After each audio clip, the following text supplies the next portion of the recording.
Hello, my people. What's going on? Welcome back to the channel. Welcome back to Rivals Talk. We are here Friday, 5:06. We are slightly late, but apologies on that one, people. We're waiting on Bavs, but Bavs should be here anytime soon. He did say he was going to come on the show, so hopefully he'll be joining us soon. We got man like Drifty in the building. What are you saying, Drifty, man? Friday blessings. What you on?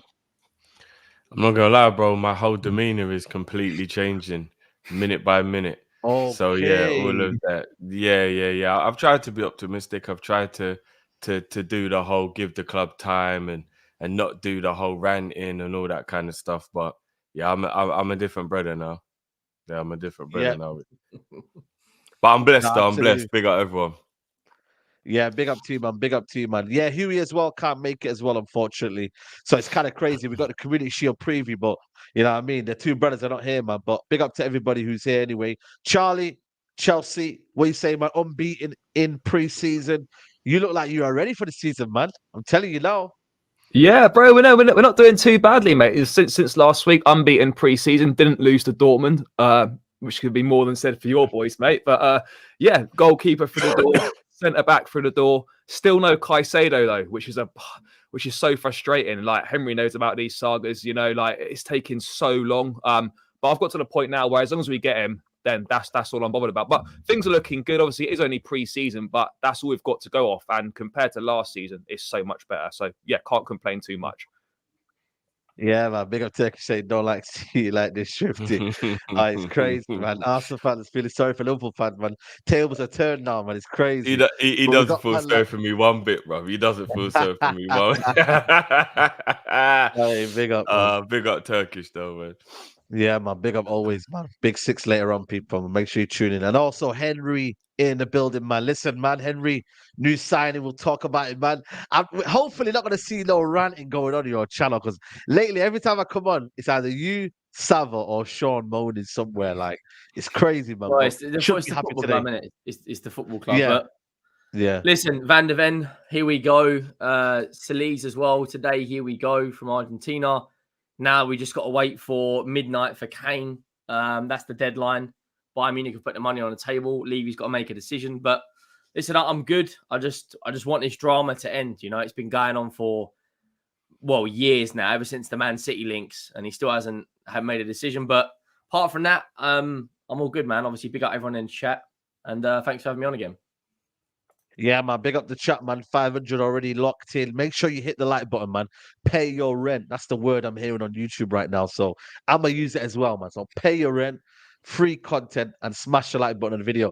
But let's talk on the breaking news. I know we'll talk about Kane. A couple of hashtags already saying free Kane. But listen, man, big signing for Tottenham Hotspur. Mickey van der Ven to Tottenham. Here we go. Verbal agreement in place for 50 million euros, which is around 43 million add-ons included as well. Dutch centre back to travel to London, I'm guessing the 24 hours for medical. Contract agreed until 2028. Deal done with Jose Fortes Rodriguez from Raiola. Wolfsburg set to prepare document soon. Listen, man, I don't know a lot about this guy, so you're going to have to tell us who he is, what's his attributes, Henry, and was it worth the 50 million euros that you guys are going to spend on him? Like, talk to us. What's he saying? Well, is he worth it? That's the market. He's had one good season, but you're paying for the potential. It's the same with your lot buying Hoyland. One good season in Atalanta. Is he worth the money? Who knows? But he'll fit that left centre back position like a glove. He's exactly what we need. We're going to be playing this high line football. If we had the likes of Sanchez or Dyer or Tanganga, one ball over the top and you're in every single time. If we play against Liverpool, it's curtains. Salah's going to rip us to shreds. Same with Chelsea, they've got quick wingers. With him, he is absolutely rapid for a centre back. He's got the Bundesliga record for pace. I think he beat the left back from Bayern Munich. But as well, he's technical on the ball. He's got good passing range. He's good in the air. He's got leadership abilities. He's been the Dutch national side, the Netherlands under-21s captain. And people will say, about 50 million euros and all that. 43 million pounds is pretty much the going rate for a centre-back nowadays if you've had a good season. Let's be real. Like, we bought Romero in from one good season in Italy at 50 million pounds. And there's not a huge amount of difference in ability between them.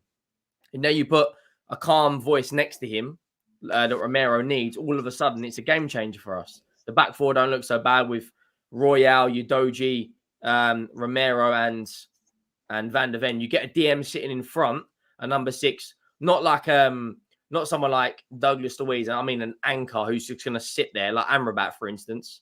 All of a sudden now, we don't look that bad. If Harry Kane goes, Title charge. No, I'm not saying that. But the big thing is, though, Saeed, is this the Harry Kane money? That's what everyone is saying. Are we spending the Kane money? Surely you needed centre backs anyway, though. Harry Kane or not, you needed centre backs anyway. So we've needed centre backs since 2017. Yeah. Let's be real. Yeah. Like, we've brought in Romero and Joe Rodon since Toby Alderweireld and Jan Vertonghen left. Any normal football club would have gone, that's our biggest area to strengthen. Go and do it. Like Arsenal need a midfielder, they go and get Rice. United need a striker, they go and get Højlund. Liverpool need a midfielder. They're looking at getting Lavia, but the thing is with us, things are not changing. It's taken us 42 days to get Van der Ven over. 42 days. That's what, 6 weeks? It's madness. But listen, I'm happy it's done. I think he'll improve us massively. He fits the system like a glove, like I said. And everyone, like I've been saying, everyone wants to kind of make these Brighton signings until it comes down to making a Brighton signing. We've just got to trust this manager. When he was at Celtic, he was signing players from Japan and South America that no one had heard of. And all of a sudden, with a few months of training under your belt, working with him, they turn him into gems. He wanted Mitoma 3 weeks before he signed for Brighton. He had the documents prepared. Brighton signed him, and all of a sudden they're like, okay, who is this Mitoma kid? I think we just got to have faith in the manager. Like, it's a good centre back, it's a good buy. The price tag, people will turn their eyes up, but that's the going rate now. You know what I mean? Well, to be fair, we signed Disasi for 45 million euros. He's about 3 years older or something. So it's give or take, isn't it? It's the going rate for anyone that's half decent. So I don't think people can be moaning about the money because 50 million euros in this market is not actually that much for someone that could be a top level centre back for the next 10 years, maybe. So yeah, at 22 years of age as well, he could hypothetically be in a team for 8 or 9 years at a good level. Like so you got to look at it like that. And then if you think 40 million euros over, obviously he'll get a few contracts in him, but we've pinned him down until 2028, which tells me 2028, yeah. So 5-year deal. We're looking long term. Plus the managers signed until 2028. So when Conte signed, we gave him 12 months with an option to extend 18-month deal. Months. Yeah, which straight away, no planning, short-term fix for a long-term gain. Get that trophy in. That's what they're thinking. At least they're actually trying to use their brain for the first time in 22 years, other than a Poch era, and say, look, let's build something here. I think it's you know what it is though? Good business. Yeah, no, I think listen, Tottenham need a centre back. Again, it just depends on what centre backs coming in. Like, you listen, no disrespect to Wolfsburg. I don't know what their defensive record was like last season. You know what I mean? Are Tottenham paying for potential? Is he ready-made now?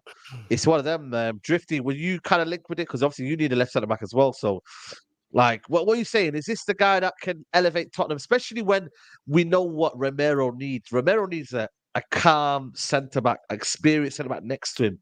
Can Van der Ven be that person? Do you think, or is he gassing him up a little bit? What are you saying?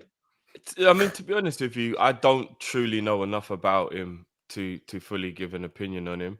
From what I've seen, he looks like he is exactly what Henry was describing. He'll fit in the Premier League like a glove.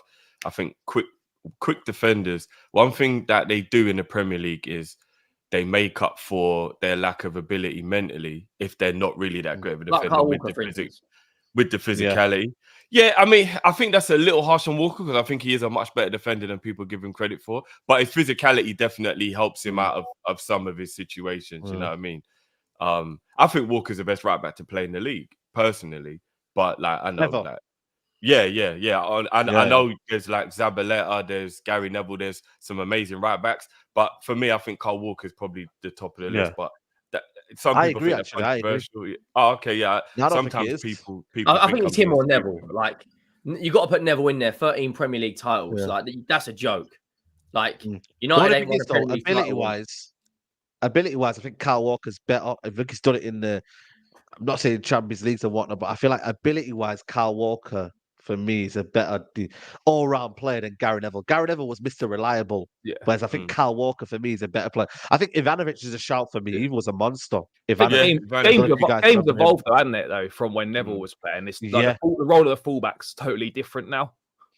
Yeah, 100%. I think Zabaleta is definitely one that you got to throw in there as well. I think he was an absolute bad boy as well. Yeah. But maybe the longevity is why I go for Neville and Walker as the top two. Because, I mean, they've done it for well over a decade. Do you know what I mean? At the highest level. So, for me, it's those two. But, yeah, I mean, I hope for... I know Tottenham are, like, technically a rival. But I hope for their sake he works because... Tottenham, like us, they don't really have money to go around. So if you're going to drop 50 M's on a player, he's got to be the bee's knees, right? Yeah, he's got to come in. And the funny thing is, I know we clown on Tottenham a lot because it's easy, which I think is bullying at this point. But when you actually look at that Tottenham team that they had about 4 or 5 years ago, it was a bad boy team. Like I don't actually know how Tottenham didn't win anything with that team. Like when they had Vertonghen and Toby at the back, and like that team was cold. I don't know how they didn't. So maybe they should have won it in that 2016 season. Yeah, that's probably one of the best 11s. Yeah. That's probably one of the best 11s to not win the league.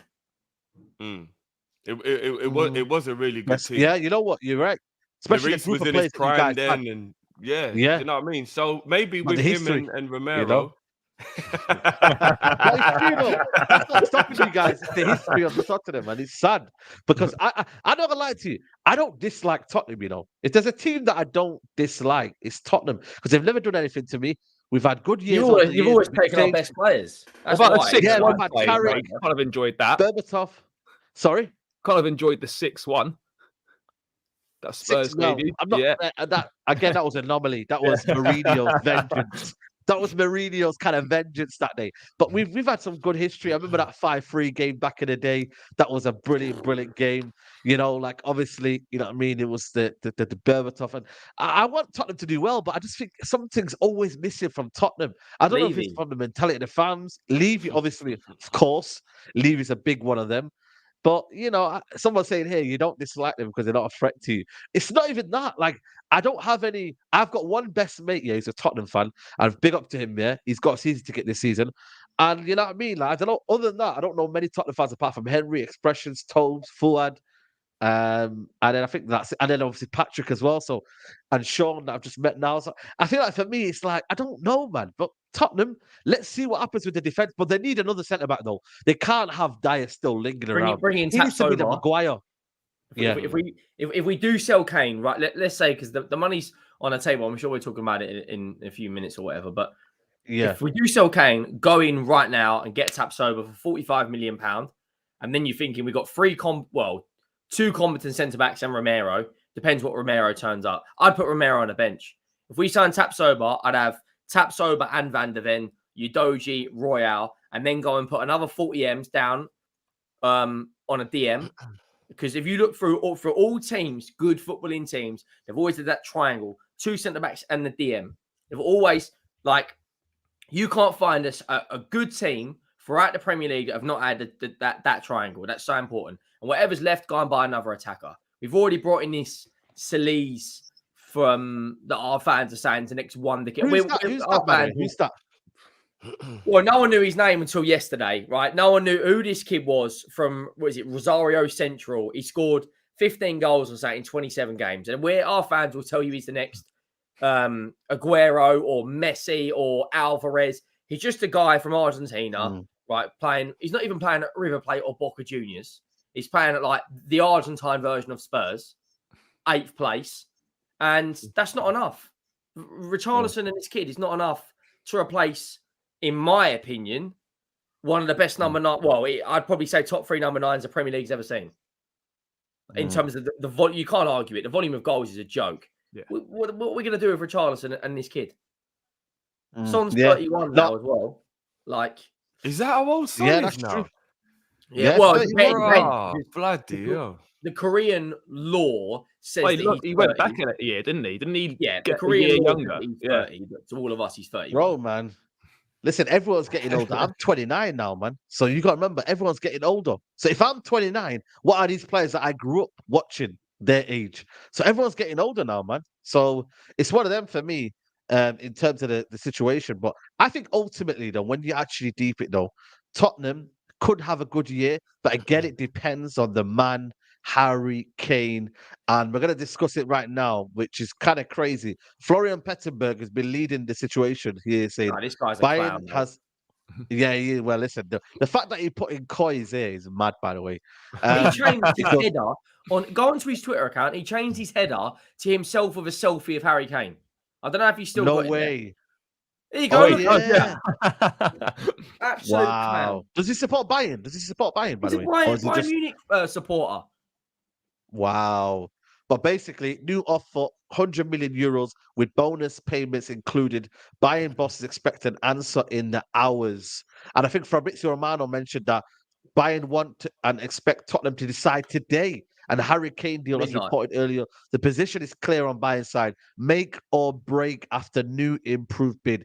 Bayern has already given the green light from Kane, but deal depends on Levy right now. I mean, Charlie, I'll come to you first before I come to the rest of you.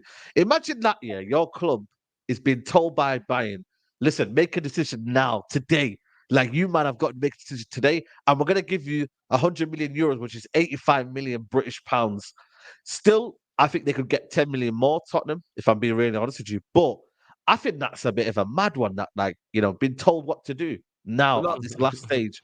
That's Mate, crazy. to be honest, I don't really blame him because this saga just rumbles on and on and on. And Kane's obviously Bayern's number one target. And if it's a no, then the season's not that far away from starting. They've got to go and try and find someone else. So they can't just keep waiting and waiting and waiting for Kane. So I get it from that point of view. It does feel like it's kind of taking a piss a little bit, but you've got to set boundaries. You can't just let Daniel Levy just keep running all over him. This is the offer we've got on the table.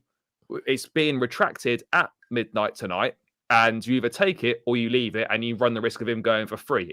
It's down to you now. Bayern have laid their hand on the table, so you go and do Spurs. It's up to you now. And like, this is the moment where, like, obviously I know Spurs fans obviously love Harry Kane to stay or whatever, but ultimately this is a point from like rival fans looking in where I'm like, mate, just show some ambition. This is the bit where you go and hand a transfer request, and this is the bit where you force the owner's hand. You come out and say, look, I want to leave. Go and people want Harry Kane to go and win something.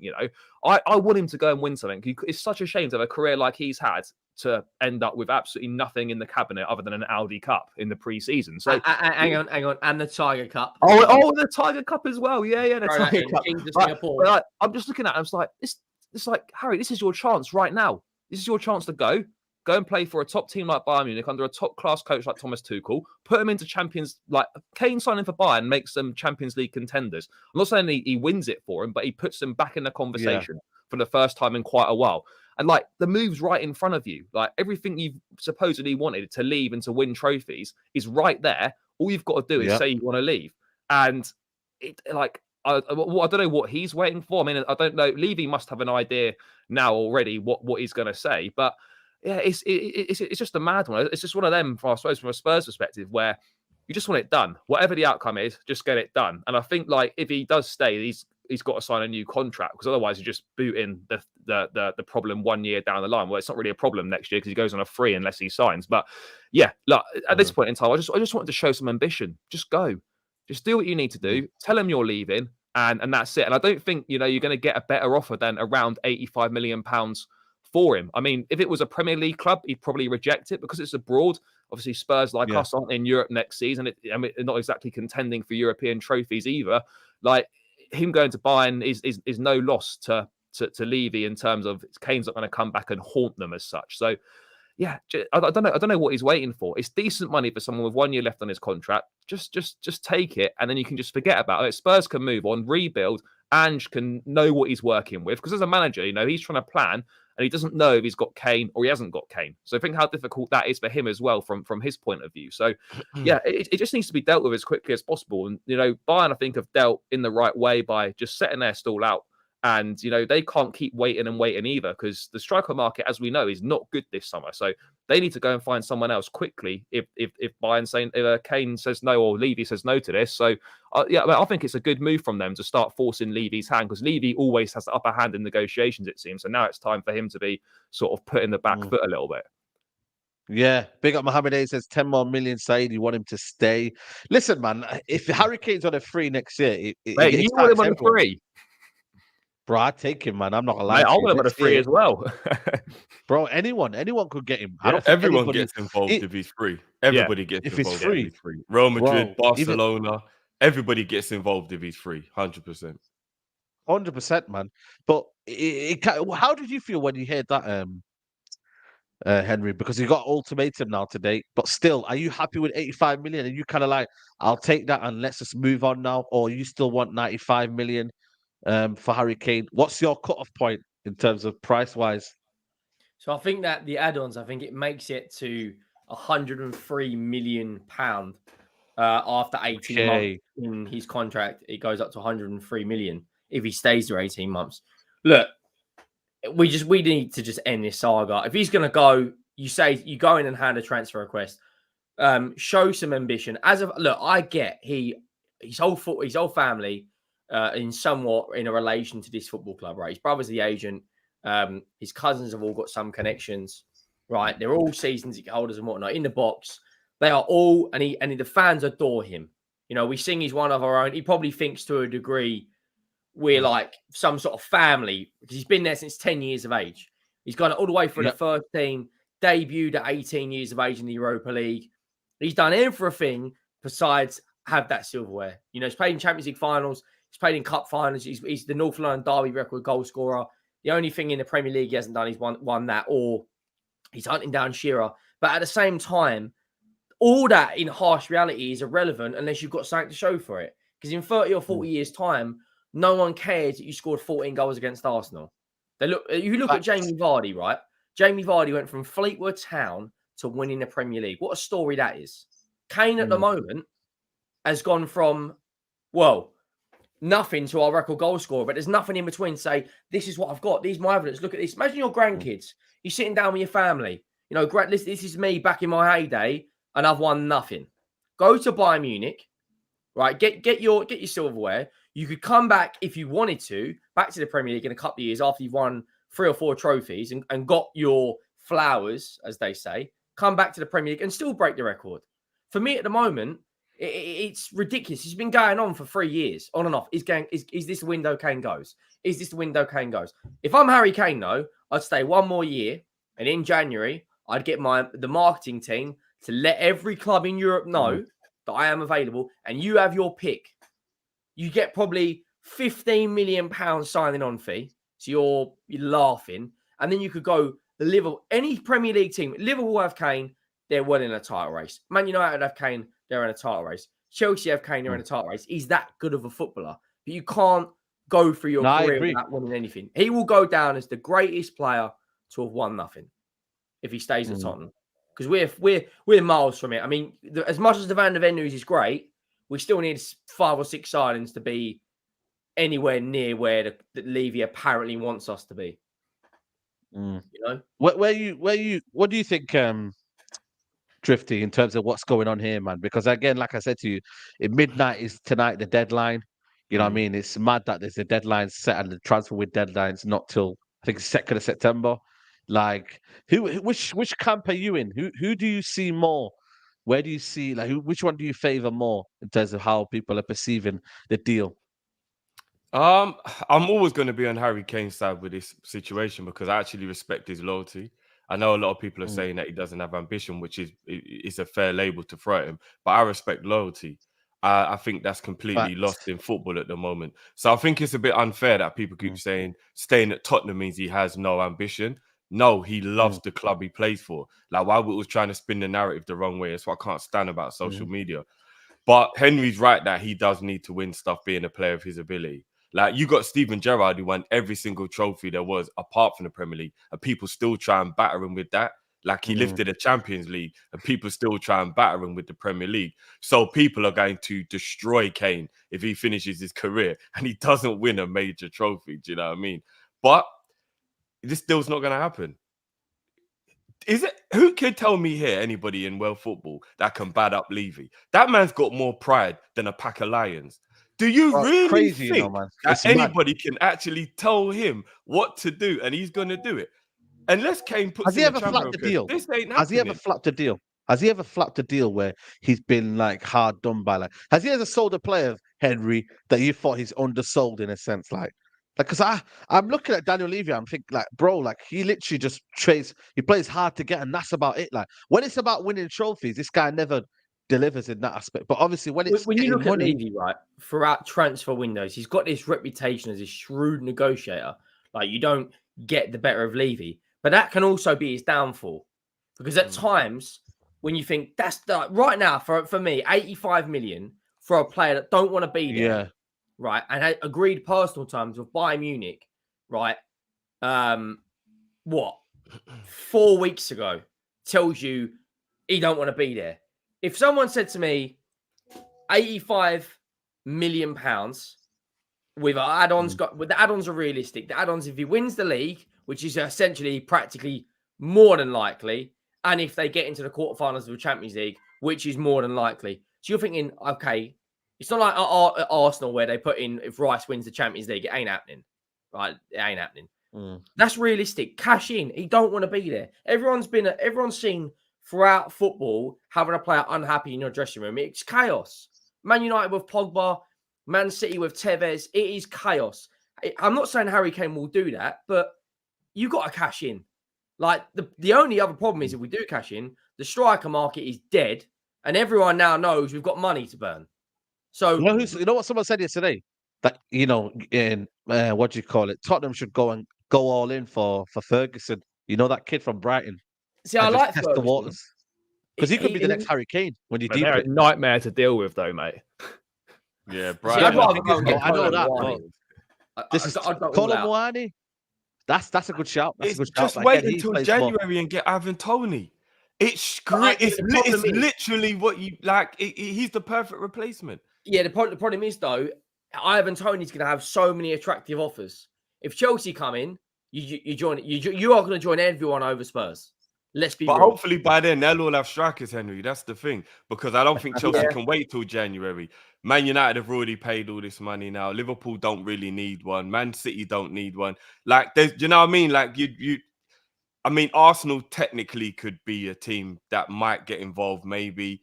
Well, they probably need someone, isn't it? Because I mean, no disrespect to Nketiah, but that's not they've got Kai Havertz. That's their Dennis Bergkamp. That's their Kaka. They've got Kai Havertz. I think Arsenal's the only team that you've got to worry about that could possibly be more attractive that need a striker, and that's if they want to go and buy one. Do you know what I mean? So, I mean, you mentioned about Levy being like a great businessman, but if he allows Kane to leave for a free and pick where he wants to go, that goes down as probably one of the worst deals ever in football. Chelsea. Yeah, exactly. Or he joins Chelsea, or he does a Sol Campbell and goes to Arsenal or whatever. Like you can't allow that to happen. So Kane either signs a new deal, and he stays, or you sell him right now. And this is the only offer that's on the table for him. So you have to take it in his position. It's not like Spurs are in a position where, look, Harry, give us one more year, and we're really close to winning the league or really close to whatever. Tottenham at this point in time aren't close to winning anything at the moment. So it's not like keeping Harry Kane for 1 year is going to win them something. So it doesn't make any sense at all, other than his own personal pride as to not accepting this offer. But that's what he's got too much of, bro. He's got too much. Yeah, he's got too much. Way too much. Like he's being told what to do right now, and Levy doesn't ever get told what to do. Like, let's be honest. This is literally being told what to do. Like Bayern Munich shouldn't have done that part. That if they want the player, they shouldn't have done the right. They shouldn't have done that. But that's their arrogance. Until this time. That's the arrogance, man. Because if you look at it, to them, that they're a small club when you actually deep it. Like to Tottenham, they're a small club. Like they're nobody's really. They've not won a trophy. They're not part of we are like Wolfsburg. Yeah, we're like Wolfsburg to them. Well, yeah, your Wolves make to them. I mean, in a league that they dominate, etc., etc. So Could it be the I don't Mason know, Mount man. situation, though, you lot? Because Man United told Chelsea take it or leave it, and Chelsea said no. And then afterwards, you went, look, we're not going to remove the deal. Well, this is the thing. You make your mind up when Yeah. you feel like it. And then a week later, Chelsea went, actually, United, you know what?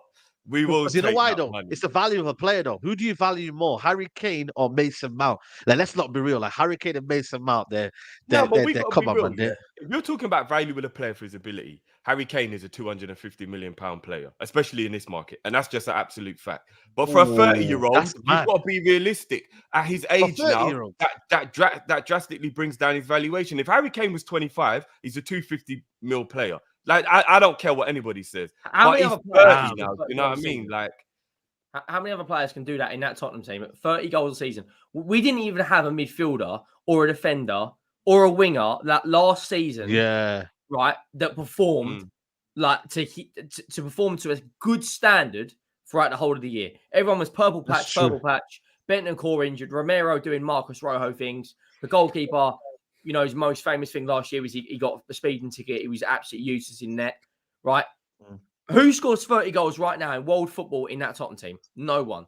No, maybe. Mbappe does not go into that Spurs team and score 30 goals. I don't care how good Richarlison, rise. Richarlison, rise. But just in general, though, like there's hardly any players on the planet that will score you 30 goals in a season, like in the league. There's Kane and Haaland.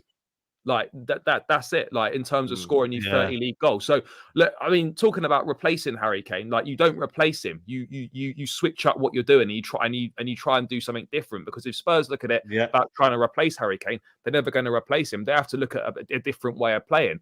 But I'd be interested. I wonder. I mean, it's hypothetical now, but I wonder if James Maddison still signs with Spurs if Harry Kane's not there. I don't know. Did you see him on TalkSport? No, what was he saying? He said, I know why I've come here. I've come here to win trophies. Someone's got to tell that guy that's not what we do. He's signed for the wrong team. Yeah, but I don't expect anything different though. But that's classic PR talk, man. That's but come on. They all say that, isn't it? They all say that when they sign for a team. It's a dream. It's a dream. Like it's not a dream. I think Tottenham can definitely win one of the domestic trophies this season. You know what if they really put their all into it. They should though. They should. That's what they should aim for. This is why for me. This is why for me, when people dismiss like Carabao Cups and FA Cups, like there's a lot of teams saying, nah, man, we want the big trophies, bro. You just have to make your way up, man. Like win the small. This is what Man City did. Like people don't realize the cheat code that Pep Guardiola did. The cheat code Pep Guardiola did was he won every single Carabao Cup, and then he told everyone, right, win the next one, win that one. Like you have to put in your brains, like win every cup or aim to win every cup. Then you just become a machine. Like that's what Fergie did.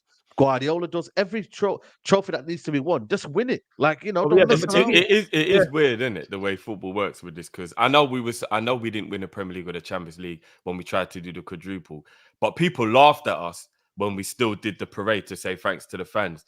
And it's like, we won the cup double. Yeah, that was a parade, though. You went too far, though. That's the problem. We won the cup double. So it's like what you're saying, though. We actually won the cup double. Bro, how many teams in the world would parade just the FA Cup? We did a cup double, and we got laughed at. Bro. But like, to back up what you just said, bro, you got to win what's out there, right? No, hold on. Yeah, I get that. You got to win what's out there, bro. Okay.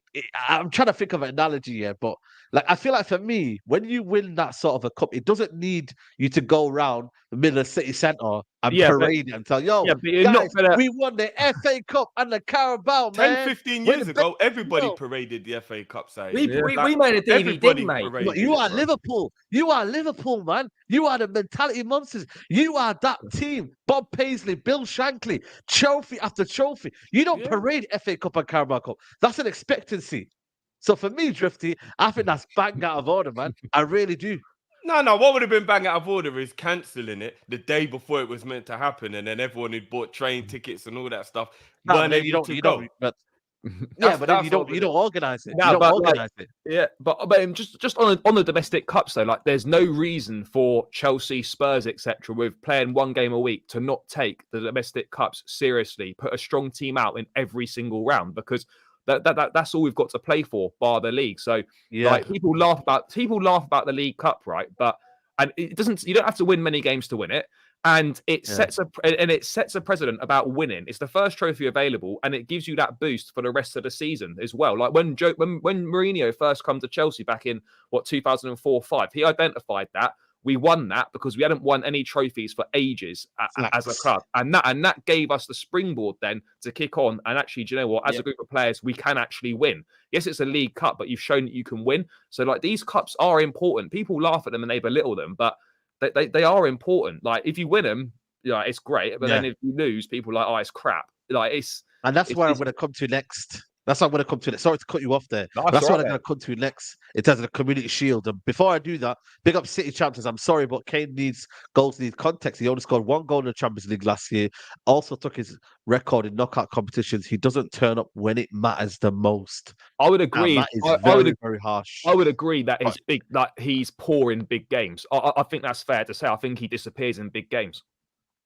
I tell you what's not fair about that, though, if we want to add context. Kane scored in more individual games than Haaland did, meaning he had more important goals in the season than Haaland did. Why won't no one talk about that?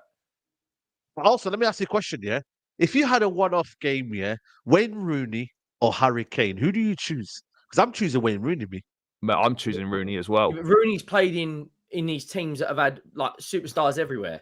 It also depends on I'm talking about player for player.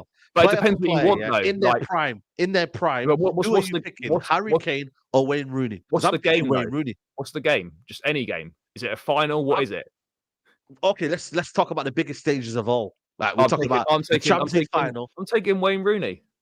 Like Rooney Rooney gets this. Okay, but then look at internationals. What's Roddy Rooney do for England? Wait, I hear that. He only scored one international goal, I think it was. 2 World Cup goals. Knockout. Kane's. But what happened in the Euros, though? What happened in the Euros? Well, hang on. Kane scored the winner to get us to the Euro final. Only the second captain behind Bobby Moore. Kane's got more World Cup goals than any England player. Yeah, right? I hear that. And he turned up against Germany in the World Cup. Rooney was banging in goals against Bangladesh. Like, come on now. Well, I don't think Bangladesh. What I would say is, though, like, if we're being honest, like Rooney as a footballer is, in my opinion, he's clear of Kane. Maybe not as a goal scorer, but as an overall player in terms of what he could do, because he could play on the left as well. He could put a he's better than Kane. I know Kane drops deep and he does that creative and he can do that number 10 stuff. Both did it though. They're both doing it though. If you look at it, like for me, mate, Rooney gets so much disrespect. Like I don't think people realise how good Rooney was. Like I don't know if any of you lads have seen the Rooney doc that was on Amazon a while back or whatever it was. Like, you forget how good this guy was. This guy was unbelievable, and he's still the record goal scorer at Man United. Like he doesn't get the respect he deserves. Take care of himself. That was the issue. But he doesn't get the respect he deserves. He is an unbelievable player. I still think he's probably. I don't think it's ridiculous to say that he could be the best player that England's ever produced at this point in time. I think that's a fair shot. I think that's fair to say. Hang on. He's got Rooney, the best England player Bobby Charlton and all the players ever produced. Yeah, I think so. I don't Bobby think Charlton's up there. No, I mean like in modern times, like in terms of modern times. Yeah, but like Gazza's up there as well. But I think up there. Like Rooney I think Rooney didn't get the respect he deserves. I would say Gerrard's a better player than Rooney, but I get your sentiment in terms of like how good of a Rooney does get mad disrespected. He does. He does get. It's a joke how much disrespect he gets. He was phenomenal. Gerrard wasn't there. Gerrard is a player that gets slipped on as well. It's all right. We won't do the whole Liverpool thing. Gerrard we won't do because I want to move on. I want to move on because there's 1.3k in here and there's not even 400 likes. I think that's disgraceful, man. Not only is disgraceful to the panel. Yeah, that's crazy, man. Guys, it's free content. Like, honestly, you don't guys understand how much it helps the channel. So please, everyone, just take a minute right now, stop what you're doing and hit the like button. It's free to do so. Everyone hit that like button right now. But we're talking about the importance of trophies. Community Shield.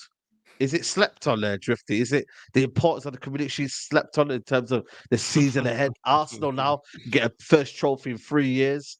It's been a while. I had a trophy. I'll tell you, look, now, the Community Shield curse is real.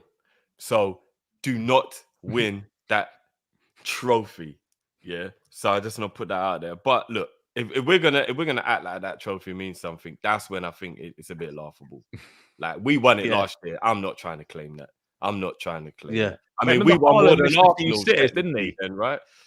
Like Haaland, Haaland was and good then in people were writing him off. Oh my! Like, and he Yeah. goes and bangs probably one of the greatest seasons ever in football in his first season. He wasn't really good in that game, and Nah. then he goes on to be amazing. So I don't really think you play for pride because we're playing against Man City. Everybody wanted to win, but I didn't care whether we won it or not. But I guess if it counts, then Liverpool won a trophy, didn't they? So which way are we gonna spin it? Let's see how Arsenal fans feel now. If you win it, is it good?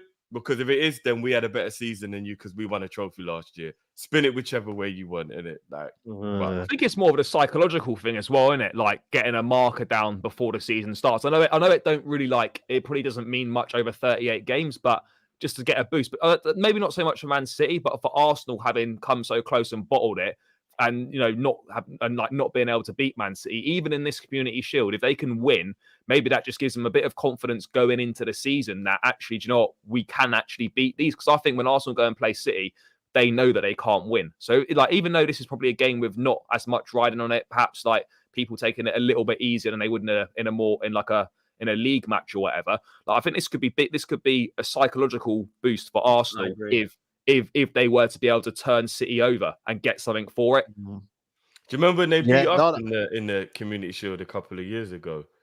Yeah. Oh, yeah, I remember that day. You know, do you remember they nearly broke the internet? Yeah, I remember that day. You know, I remember that day. You know, didn't they finish 8th that season? Well, yeah, there you go, innit? There you go, innit?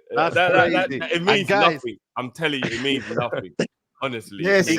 I heard you were talking about some winners and that. So I thought, you know what, I might actually just come and representing that, because a couple losers over there, couple losers up there. So winners. Winners. I mean, have I missed something? Was I in a coma? Winners. What Arsenal one, bro? Tranquilo. Emirates Cup last week. Listen, mate. Listen. Yesterday, winners, hold it up there. Yeah, mate. Come on. What's going on though? Everyone's good though, man. Yeah, man. Big up to you, man. Babs let me down. I don't know where Babs is up today, but big up to Goodally. How important is tomorrow in terms of momentum, in terms of just a message? Is there any importance for you, Lee, tomorrow? Like, banter aside, I know talk about it and that. No. Banter aside, it's what. Do you know what? It's really important. You know why? For Arsenal, because we haven't beaten Man City in a long time. I think the last time I can remember in a meaningful game was the FA Cup, I believe, semi-final, when we got to the final and beat Chelsea. And that was just before COVID, I think. So, yeah, look, a really long time. But I'm never going to say that, the Community Shield is the be-all and end-all. But it's more for the importance of what we spent over the summer and what we're doing moving forward, where we are in terms of Man City, because they're the barometer. They're the team that everyone needs to go and beat. And listen, I think Lee Judge has made a great point. If we don't beat them, they've literally won every trophy available other than the League Cup in England and in Europe. So I think it is important for us to try and do something just to try and lay a marker down. And I think that's where we're going to leave it. Yeah. Listen, I think Man City.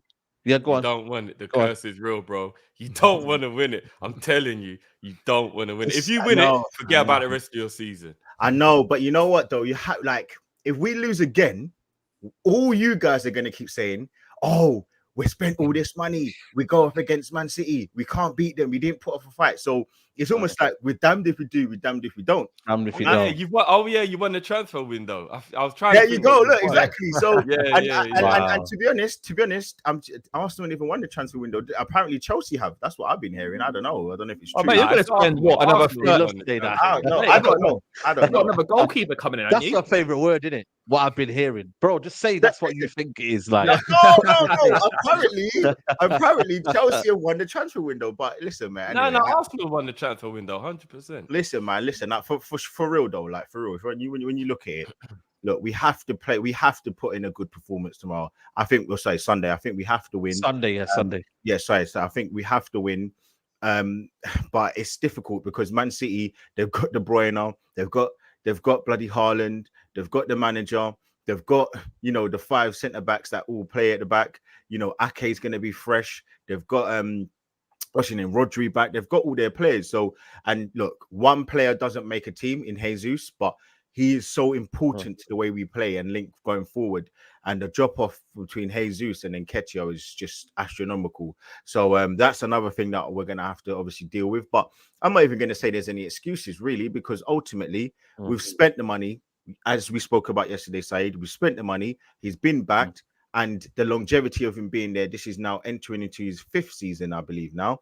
So yeah, man, it's or is it 4? I think it's 4 actually. Sorry, but yeah, so he's been there for a period of time, so he's got to start performing. I'm not going to sit here and start saying, oh, Jesus is out, so we have to use that as an excuse, because I don't really think that that's it's fair to do that. With Man City, though, obviously they got Gvardiol in. That should be done maybe today, maybe tomorrow. How are we viewing Man City? Start off with you, Henry. How are you viewing Man City this season? Because it is the benchmark, but as they kind of come into this game here, do you think they're going to be similar, same, or even better? Because I'm not gonna lie to you now, yeah. Maybe Guardiola's saying, you know what, I may have lost a bit up front, but I'm going to defend more better in terms of. I know they probably do defend more better now, but they bought Gvardiol in when they probably didn't need a defender when you actually deep it, because they've got so many defenders that they've got already. So maybe they actually score less, but then defend more. Like, I mean, like, I don't know. It's just kind of mad. I think with Vardy, I think he wants a set 2 every single game. You know, like how, because it's like if you're on fantasy, you're basically playing like roulette, trying to choose who defenders he's going to play. Now he's got Diaz and Vardy, he'll rotate the left back and right back. But for me, I don't think there's any pressure on City. They lost last year to Liverpool. I think for Arsenal, it could be psychological. Could it be, City's beating Guardiola's beating Arteta again? But can't Guardiola do 7 trophies this year? Because he's got the Club World Cup and the Super Cup.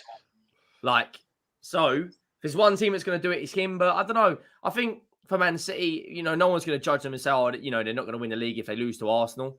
But I think they will win this game. I think it will be 1-0. I don't think it will be that good of a game, to be honest.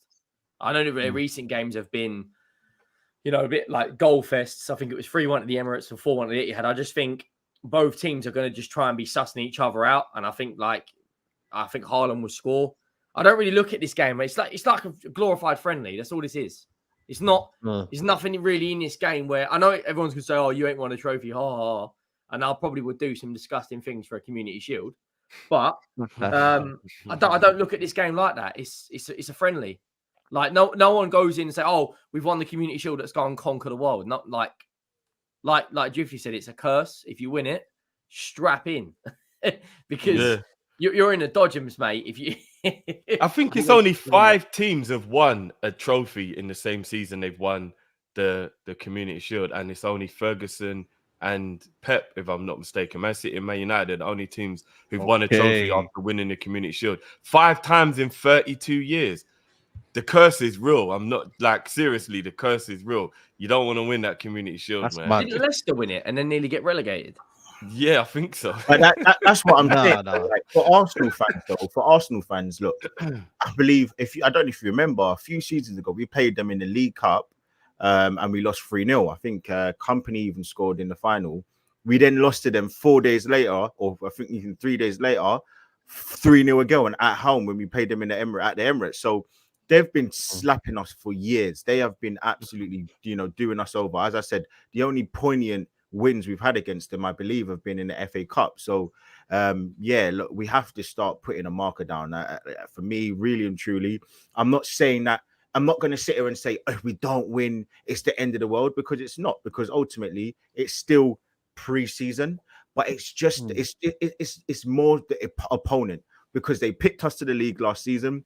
We were top for 297 days or whatever it was. We were so good for the majority of the season, and they're the ones that actually beat us and then beat us to the title as well. And obviously our record, as I said, what was it, 2 seasons ago, we played so well against them in January, and then we actually ended up losing from a last minute goal from Rodri. So listen, there are so many different moving parts with this whole thing against Man City. So I don't know, man. I really, really, really need to see a really good performance, and hopefully the result follows. But as I said, I'm sure if we do lose, everyone's going to get onto us. Everyone's going to keep killing us. Everyone's going to keep saying we spent all this money and there's no improvement, etc., etc. So if we don't win it, or if we do win it, there's pros and cons.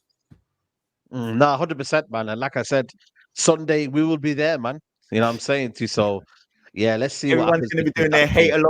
hate alongs. I know for sure. Well, we got a game by that time, but I might just put it on the side. You know what I mean? Man United have got their own game going on at that time. We're It's going to Atletico Hoyland's Bilbao. not going to Hoyland's unveiling on. Oh, that's on Saturday, isn't No, it? I'm actually not. No, I'm actually not. I've got some family arrangements, so I won't be going to the game. I'll be watching the game, but I unfortunately can't go to the game. So, yeah, man, it is what it is. But yeah, man, it's gonna be exciting, man. Sunday, we will be there. But I wanted to discuss Liverpool, Lavia. Some early reports today coming that you won't be able to kind of maybe match the bid that apparently Southampton won. They won 50 million. This is dragging on, man. For a player who, listen, he's a good player, but bro, there's a lot of Southampton are moving mad, but they getting their money, man. They got money from Southampton, from Chelsea for the player. I think Livramento. They got a buyback clause there on that one. He's gone to Newcastle.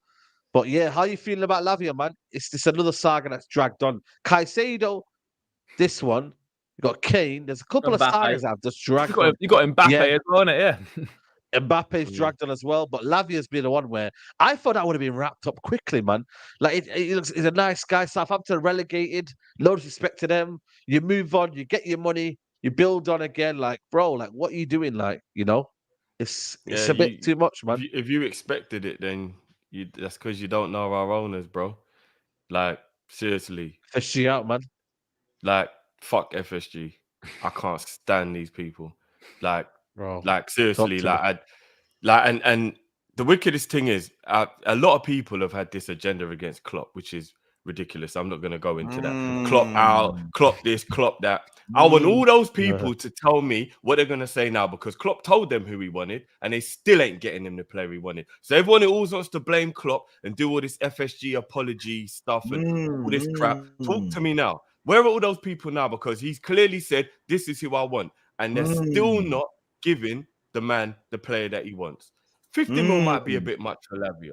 He's only 19 years old. All right. He's got potential, which I think is ridiculously high. That's why I want him. But he is only 19 years old. But this is the market. This is the world we're living in. You just had to pay 72 million for a player who hasn't proved himself. But you've just got it done because that's the market now. This is what you have to do. Better that than you start with no striker at the beginning of the season. We're 1 week away from the beginning of the season and we don't have a DM. And we're still fraffing about and procrastinating and trying to dilly-dally and do all this crap. Well, and the thing that annoys me more than anything, we got the greatest deal of this summer window in McAllister with only paying 35 million. That's a 70, 80 million pound player in this market that we only paid 35 million pound for. There's your W. Be happy with your W and then take an L on another player for the sake of the team and for the better good. Oh, no, it's too much. We can't take L's. Man, this ownership is the reason why we ain't going to do shit, why we ain't done shit, and why we're where we are now. So I just want all the people who are, it's Klopp this, it's Klopp that. Come and have a conversation and tell me now. Come and have a conversation, because now we're trying to just shop on these bag of unknown players because we can't pay 50 mil for Lavia. Some joke thing, man. What are you doing the hub, bro? What do you want to say? Listen, you know what?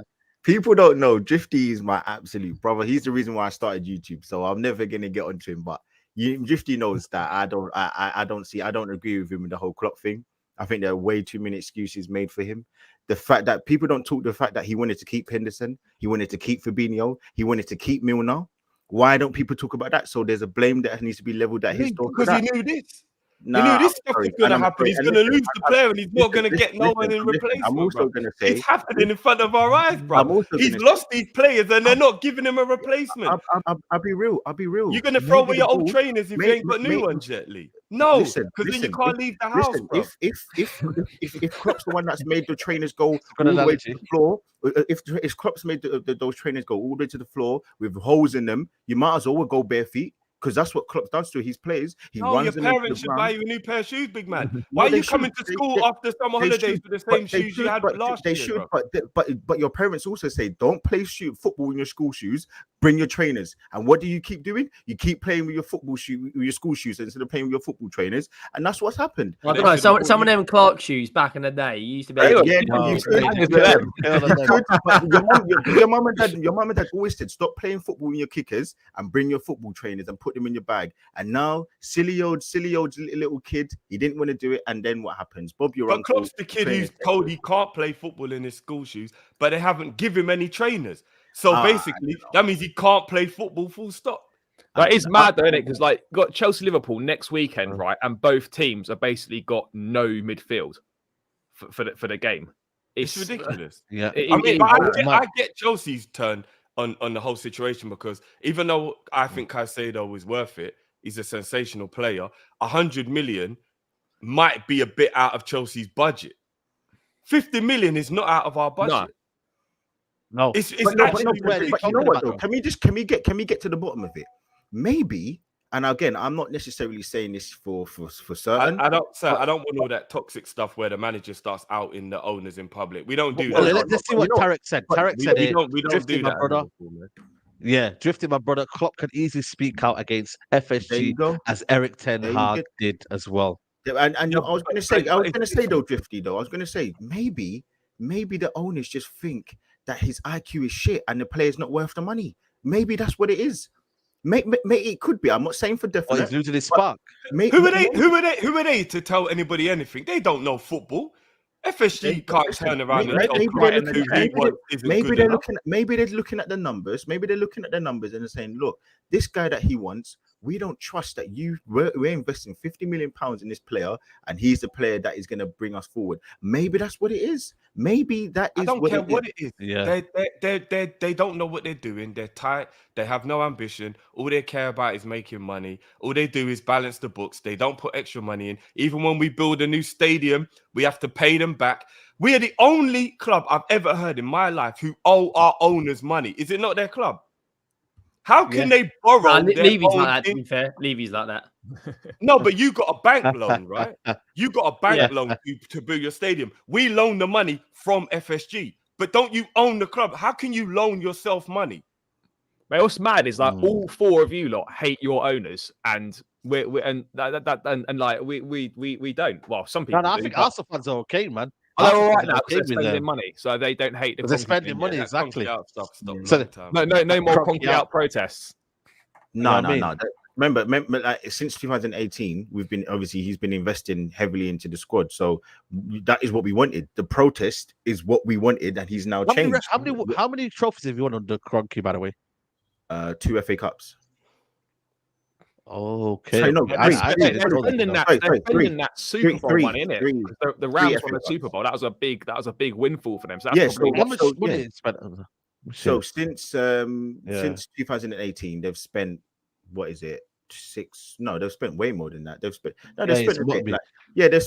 some money. Like, I'm not going to sit here and say they haven't, but what I am saying is, prior to that, we were going through seasons having Czech as our only signing, no outfield signings. We were going through seasons where we were having to penny pinch and literally buy to sell. Literally, you saw the whole Wenger thing where he had to come out and basically say nothing. So I'm not going to sit here and say that they've been fantastic. We protest, and the protest is what happened. Translated from that, we've got the money that we wanted. That's why you protest. Why do you think all the teachers and the nurses are protesting? Because they want more money. And if they get it, do you think they're going to keep protesting? No, they're going to keep quiet because they're going to be happy with what they've got. I don't get what is so hard to fathom. And Lee, do you want to know what's even more funny? Is even when you were protesting, your owners still spent more money than mine.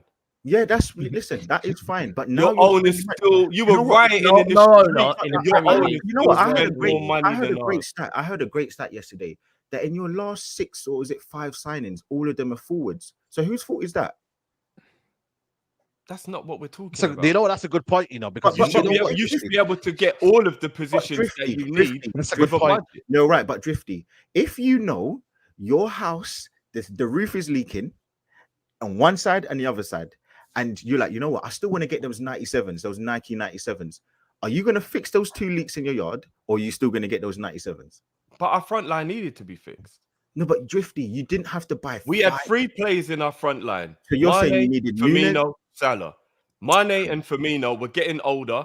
Mane moved on, and we had no cover for those players. We had to buy forwards. Yeah, We okay, needed to reinvent the whole team, Lee. That's the problem. We Straight up had got a Did you need bounce, to man. buy forwards. Gakpo? Yeah. Yeah. Big up to you. Big up to you, Henry. Big up Did as you well. need to buy Yeah. Gakpo though? Did you need to buy Gakpo? That was maybe the one.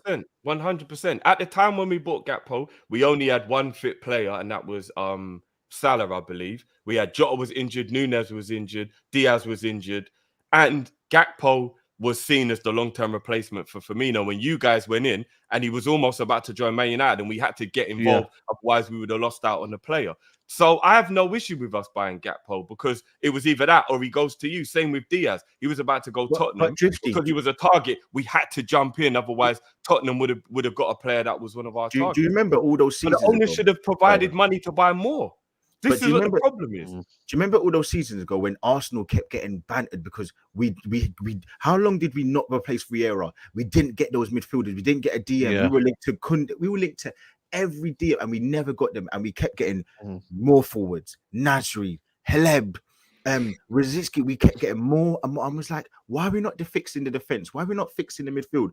It's the same thing for what Klopp's doing now. Your last 5 or 6 signings have all been forward. Now listen, you're saying to me, okay, fine, Mane went, Firmino's gone, etc.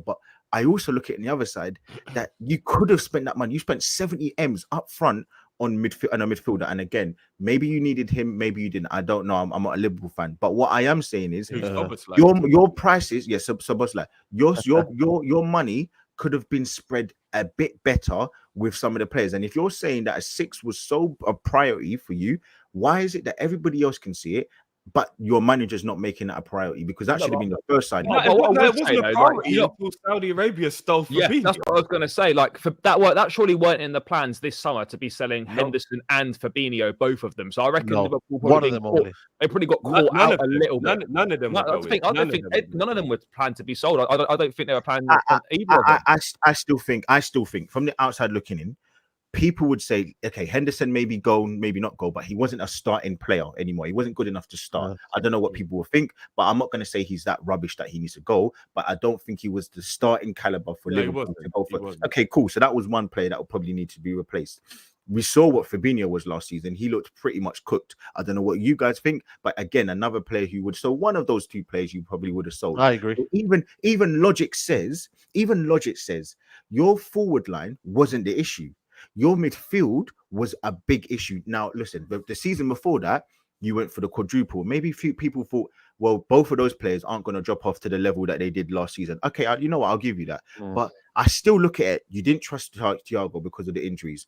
You saw what Henderson was doing. That should have been your first signing, but you've still gone and got forward-thinking players with Szoboszlai, with the likes of Gakpo, with Nunez, with even Fabio Carvalho. I believe he was £5 million, but still, it's constant forward players. And only reason why I'm saying this, Drift, because you're my brother, it's only because it reminds me of what Arsenal did. Arsenal went season in. How long did every single rival fan keep saying, why are we not replacing Vieira? If we were suffering with Coquelin and Ramsey and Ozil as our midfield, and if we had a replacement, it just didn't work out. But that's my point. But it was just a Herrera was the replacement. It didn't work out. So what are you trying to say, Lee? It didn't work out. So what you're trying to say, Lee, is where Arsene Wenger tried to manage the transfer window to his needs, it kind of neglected other positions because you were kind of weak in midfield. So you say that similarities between Wenger and Klopp. The reason why I'm not gonna why I won't let that even though what you're saying makes sense to a degree, I get it. But from a Liverpool point of view, why I'll say I don't really feel that that's an issue is if we hadn't bought Diaz and we hadn't bought Gakpo and we hadn't bought Nunez, they've gone somewhere else. And we wouldn't be able to get them. And then not only that, then we'd be worried about our attack. And if I'm being honest with you, our attack was starting to get older and wane a bit, and we had to get replacements in for those players. And in my opinion, scoring goals is the hardest thing in football. So the easiest problem to have is that your midfield or your defense needs to be fixed. If you need to fix your attack, I think that's a bigger problem. So I'm okay with the fact that our attack is brilliant. And everybody on the panel here, everybody in the chat can know, unless you want to banter and just be silly, Liverpool's attack is amazing. But the options are mad. I've got no issue, and that's cool. let's just go and fix the other areas now. It ain't what we bought when we bought Elite. It's the fact Yeah, that and owners of won't course, give him look, money of to course, go and do what we need to do now. That's the problem. Of course, I'm never going to sit here and say that you don't need and you shouldn't have the money because you're Liverpool and you should have endless amounts of money with the amount of money you make. I believe you're still now improving your stadium to get to what 70,000 or whatever it is. Fair play. Yeah. But what I am saying is you've had money. And I believe with the pot of money that you've had over the last season and a half or whatever it is, you could have tried to plug one or two of those midfield positions instead of doing it all. Because now what you're asking for is everything to be kind of done right now. You wanted your two midfielders because you lost two midfielders. Okay, fine. You didn't think that. But you probably knew one of them needed to be replaced. You then thought about, okay, Thiago was probably going to need to be replaced because he's a great player, but he's not lived up to it in terms of injuries and the way that he plays. You then had Jota, Luis Diaz that I even keep forgetting about, Mo Salah, and you also at the time had Fabio Carvalho that you could have worked and done something with. I then moved to the fact that you then bought Gakpo again in January of only this season. So then you bought Szoboszlai. It's constant forward players, and all I'm saying is, and I'm not sitting here saying that the manager is horrible, but what I am saying is he does need to look at himself and say, right, with all the money I've been given, I need to take a bit of accountability because all I've done is plug holes up front when I kind of had a few players that I could have rejigged about, and you didn't do that in the midfield. And now you're stuck asking for a player at 6 that is 50 million pounds, who we all know isn't worth that. And we don't know what it's going to be. Now, again, people are going to say, oh, well, we overspent with Declan Rice. But look at the body of work and look at all the intangibles that Rice has. So, yes, he's over the price. That was a missing piece. That was a missing piece. But it almost looks like the cherry on top for Arsenal. Yeah. Lavia isn't that. So why I go back to it, I'm saying, well, why your board's probably looking at him thinking, you know what? This guy's asking for Lavia, and if he's 30 million pounds, cool. But I'm not willing to go to 50 million pounds for a pair of trainers or for this or that for a player who the guy's won us 7 trophies in 8 years or whatever it is. But I don't think he's worth that, and I'm not plunging my money. So I can get it. But you do what the manager wants. And the wickedest thing is just you have to just because I don't want to keep going on too much, but we're gonna wrap it up soon. When it comes to buying a player, you're saying plug the holes. I get it. I was one of the people last year that was like, how are we going into the season without buying a midfielder? This is craziness. Make sure you buy a midfielder. But what you lot have got to understand that I don't think people realize, when you're working on a budget as tight as Liverpool's budget is, you can't buy a player you don't really want because you're going to be stuck with him for 5 years. Liverpool aren't like Chelsea or like Man United that if it's not really working, we'll just be able to dash him out and go and buy another player and replace him. Mateus Nunes, for example, that was one of the most heavily linked midfielders we were with last season. I don't think he's a crap player by any stretch of the imagination. But now I'm glad we didn't buy him because if we'd have bought him, we'd have been stuck with him for 4 or 5 years. It's a player Klopp didn't really want. We wouldn't have got McAllister or Szoboszlai this summer, and he would have been part of the future plans. He's not good enough to be part of the future plans. So I get why Klopp doesn't just plug holes because he don't get the budget to go and do other stuff. He's going to have to stick with that player for like 4 years after he's bought him.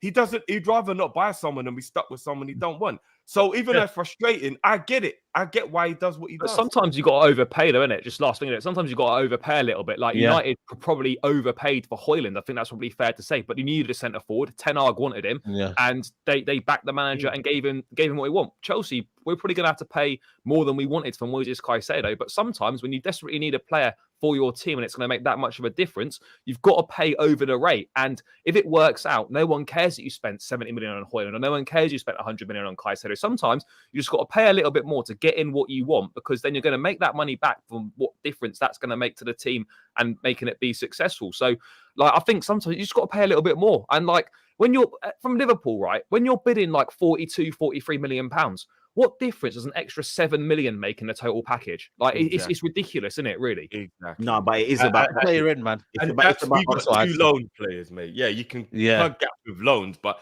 buying someone's a totally different situation. Yeah. But yeah, people, and then obviously you got the situation with Chelsea as well, but I'm not going to go into it. But Chelsea as well need one more player in there, and that's Caicedo. But I think we've been talking about Caicedo for ages and ages, man. So we're gonna hopefully move as well. Still, yeah, exactly. So we'll see what happens with that one.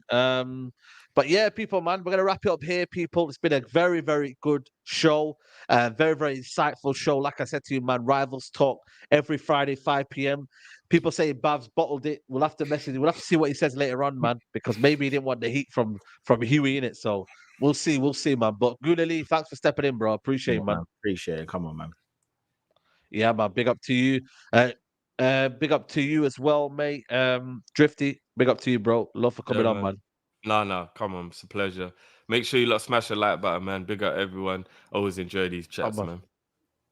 Yeah, man. Big up to you as well, Charlie, man. Make sure you follow him as well. Big up to you, bro. Nah, thanks, mate. Always a pleasure as always, bro. Cheers. Yeah, big up to everyone here, man. It's still 1.4K in the building. Let's get at least up to 700 likes. I know there's about 500, 600 likes right now. Let's get that up to 700. And I'll be back tomorrow for the watch along. I think we're playing 12:45. So make sure you tune in. Manchester United versus RC Lons.